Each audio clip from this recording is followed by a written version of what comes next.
नमस्कार, मी सुवर्णाज रेसिपी मराठीमध्ये तुम्हा सर्वांचं खूप खूप मनापासून स्वागत आहे।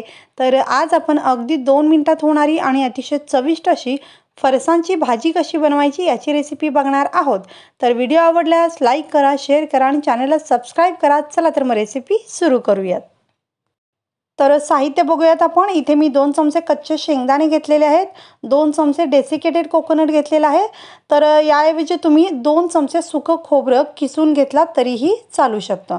आणि याचबरोबर इथे मी 2 चमचे तीळ घेतलेले आहेत। तर हे सर्व आपल्याला वाटून घ्यायचं आहे, मिक्सरला याची पावडर बनवायची आहे। त्याचबरोबर इथे आपल्याला 2 कांदे बारीक चिरलेले लागणार आहेत, 2 टोमॅटो बारीक चिरून घेतलेला आहे, 1 चमचा आले लसणाची पेस्ट आणि थोडीशी कोथिंबीर बारीक चिरून घेतलेली आहे। आणि फरसांच्या भाजीसाठी इथे मी फरसाणा घेतलेला आहे। तर 1.5 ते 2 वाटी इथे मी फरसाणा घेणार आहे। आणि याचबरोबर आपल्याला मसाले लागणार आहेत। तर 1 मोठा चमचा मी इथे लाल तिखट घेतलेला आहे, गरम मसाला 1 चमचा, हळद अर्धा चमचा आणि मीठ चवीनुसार घ्यायचं आहे। तिखट मीठ आपल्या आवडीनुसार कमी जास्त करू शकतो। तर इथे मी फोडणीसाठी अर्धा चमचा मोहरी, अर्धा चमचा जिरे आणि पाव चमचा हिंग घेतलेला आहे। तर याचबरोबर आपल्याला इथे तेल लागणार आहे। तर सर्वात आधी मी इथे शेंगदाणे, तीळ आणि खोबऱ्याची पावडर बनवून घेणार आहे। तर ही पावडर मी बनवून घेतलेली आहे आणि आता आपण भाजी बनवायला घेऊया। तर इथे मी गॅसवर पॅन ठेवलेला आहे आणि पॅन गरम झाला की त्याच्यामध्ये 2 मोठे चमचे तेल टाकायचं आहे। तेल चांगलं गरम झालं की याच्यामध्ये मोहरी, जिरे आणि हिंग टाकायचं आहे। तर जिरे मोहरी चांगलं तडतडलेलं आहे।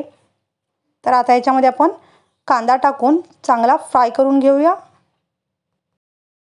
तर कांदा हलकासा ब्राउन झाला पाहिजे इतपत आपल्याला परतायचा आहे। तर हा बघा, हा हलकासा कांदा ब्राउन झालेला आहे आणि आता आपण याच्यामध्ये टोमॅटो टाकायचे आहेत। हे सुद्धा आपण थोडंसं परतून घ्यायचं आहे। आणि आता याच्यामध्ये मी आले लसणाची पेस्ट टाकून ही सुद्धा मिक्स करून घेते। तर हे सर्व छान परतलेलं आहे। तर आता याच्यामध्ये आपण जी पावडर बनवून घेतली होती शेंगदाणे, तीळ आणि खोबऱ्याची, ती सुद्धा थोडीशी आपण मिक्स करून या मसाल्यांमध्ये फ्राय करूयात। आणि आता आपण याच्यामध्ये हळद, मीठ, तिखट आणि गरम मसाला टाकून हे सुद्धा मिक्स करून घ्यायचं आहे।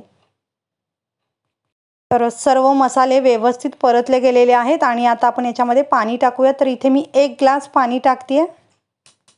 पाणी तुमच्या आवडीप्रमाणे कमी जास्त करू शकता। तुम्हाला जर पूर्ण सुकी भाजी करायची असेल तर पाणी अर्धा ग्लास टाका आणि अगदी रसरशीत करायची असेल तर 1 ग्लास आणि खूप पातळ करायची असेल तर त्यानुसार तुम्ही पाणी इथे टाकू शकता। तर पाण्याला आपण थोडीशी उकळी काढायची आहे।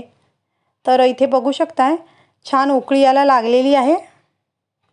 आणि आता याच्यामध्ये बारीक चिरलेली कोथिंबीर टाकायची आहे आणि फरसाणा 1 वाटी आता इथे मी टाकते आणि हे थोडंसं मिक्स करून घेते।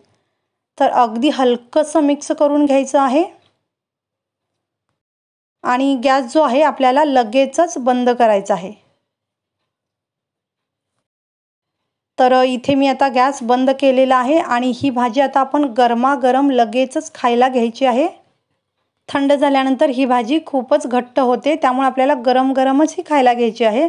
तर हे भांडं आता मी गॅसवरून काढलेलं आहे आणि आता याच्यामध्ये मी राहिलेली अर्धी वाटी जे फरसाणा होतं ते आता टाकते। तर हे सुद्धा मिक्स करून घेते। तर इथे मी राहिलेला फरसाणा जो होता नंतर टाकलेला आहे, याचं कारण म्हणजे भाजीमध्ये एक छान क्रंच राहतो। तर वरून परत एकदा मी कोथिंबीर टाकलेली आहे आणि अतिशय चविष्ट आणि सुंदर आणि पटकन होणारी ही भाजी तयार झालेली आहे। तर ही भाजी तुम्ही चपाती, भाकरी, पुरी, रोटी किंवा पावाबरोबरही खाऊ शकता। त्याचबरोबर भाताबरोबर ही रस्सा भाजी खूपच चविष्ट लागते। तर या पद्धतीने तुम्ही जरूर एकदा करून पहा।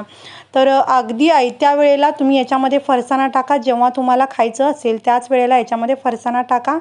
तर रस्सा तुम्ही याचा करून ठेवा आणि जेव्हा तुम्हाला खायचं असेल त्याच वेळेला याच्यामध्ये तुम्ही फरसाणा टाकू शकता।